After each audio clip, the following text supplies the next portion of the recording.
जंग में लगता है कि ईरान अमेरिका के साथियों को दहलाकर ही दम लेगा। ड्रोन हमले की ये तस्वीरें दुबई की हैं। आप देख सकते हैं कि किस तरह आसमान में ईरानी ड्रोन मंडरा रहा। जैसे ही इन ड्रोन को यूएई के डिफेंस सिस्टम ने पकड़ा, तुरंत इंटरसेप्टर एक्टिव हो गया और हवा में ही मार गिराने पहुंच गए। ज्यादातर ड्रोन मार गिराए गए, लेकिन कुछ ड्रोन नीचे गिरे, जिससे जोरदार धमाकों की आवाज सुनी गई। यूएई के डिफेंस सिस्टम ने पिछले 24 घंटों में 13 बैलिस्टिक मिसाइल और 27 ड्रोन को सफलतापूर्वक इंटरसेप्ट किया। दुबई और अबू धाबी के कई इलाकों में तेज धमाकों की आवाजें सुनी गई। दुबई इंटरनेशनल कन्वेंशन सेंटर के पास भी मिसाइल हमला हुआ। ऑस्ट्रेलिया के एयरबेस अल मिन्हाद के पास भी एक ईरानी मिसाइल गिरा। इससे पहले यूएई के फुजैराह के ऑयल डिपो और शाह गैस फील्ड पर भी ड्रोन हमला हो चुका है। मिडिल ईस्ट में ईरान ने सबसे ज्यादा अगर किसी देश पर हमले किए हैं तो वो यूएई है। न सिर्फ अमेरिका के सैन्य ठिकानों को टारगेट किया गया, बल्कि अमेरिकी कंपनियों के दफ्तर, होटल को भी निशाना बनाया गया। जिसका मतलब ये हुआ कि अमेरिका का सबसे बड़ा एयरक्राफ्ट कैरियर युद्ध लड़ने के पहले ही हार गया। हालांकि ईरान ने दावा किया था कि उसने हाइपरसोनिक मिसाइल से हमला करके यूएसएसआर गिराड को नुकसान पहुंचाया, जबकि अमेरिका ने इसका इनकार किया।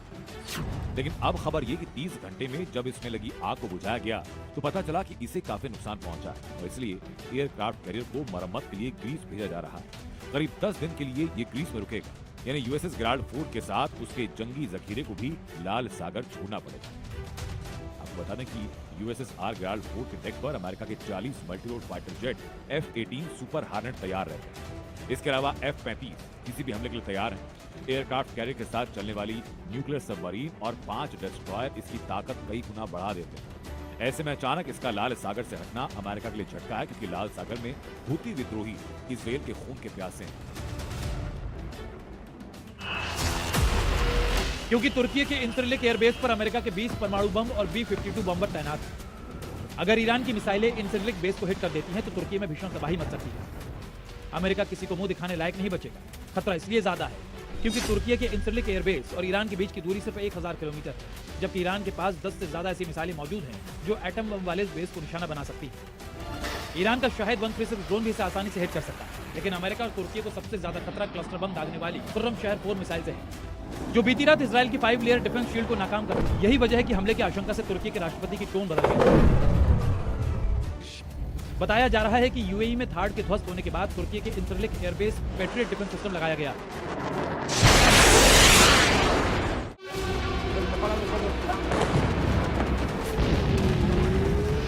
ईरान कौन सी मिसाइल दागेगा?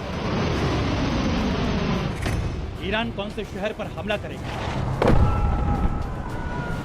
इसकी जानकारी बहुत ही सीक्रेट रखी गई, मगर इतना जरूर बता दिया गया है कि आज की रात जब ईरान हमला करेगा तो इजराइल दोबारा हमला करने की हालत में नहीं रहेगा। ईरान की तरफ से इसका एक वीडियो ट्रेलर भी जारी किया गया है। तेहरान टाइम्स की खबर है कि आज के भीषण हमलों से इजराइल घुटनों पर आ जाएगा, क्योंकि उसके एनर्जी सेक्टर को चुन चुनकर निशाना बनाया जाए। एक तरफ तेल रिफाइनरीज को हिट किया जा सकता है तो दूसरी तरफ इजराइल के पावर ग्रिड पर हमला करके पूरे इजराइल को अंधेरे में डुबो दिया जाएगा, जिसके बाद इजराइल के फाइटर जेट उड़ान नहीं भर पाएंगे। नेतन्याहू के मिसाइल साइलों में पड़े रह जाएंगे।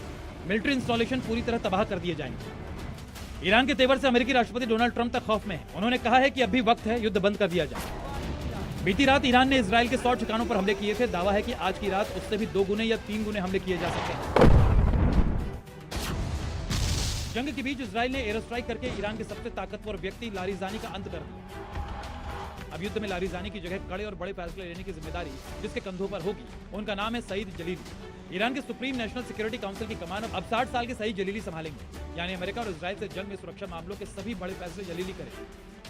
सईद जलीली को ईरान में जिंदा शहीद कहा जाता है, क्योंकि 1980 के दशक में इराक से जंग में उन्होंने अपना दाहिना पैर गंवा दिया था। वो हार्डलाइनर हैं और अयातुल्ला खामेनी के बेहद करीबी माने जाते हैं। 2007 से लेकर 2013 तक वो ईरान के मुख्य परमाणु वार्ताकार भी रहे। वो राष्ट्रपति का चुनाव भी लड़ चुके हैं। जो व्यक्ति परमाणु वार्ताकार रहा है, जाहिर है उसे ये पता होगा कि देश में कहां और कितना यूरेनियम स्टॉक छिपा है, यानी 11 परमाणु बम बनाने लायक यूरेनियम वाली थ्योरी की पूरी जानकारी जलीली के पास जरूर होगी। अब देखना ये दिलचस्प होगा कि अमेरिका और इजराइल लारिजानी के उत्तराधिकारी जलीली से कैसे पार पाते हैं।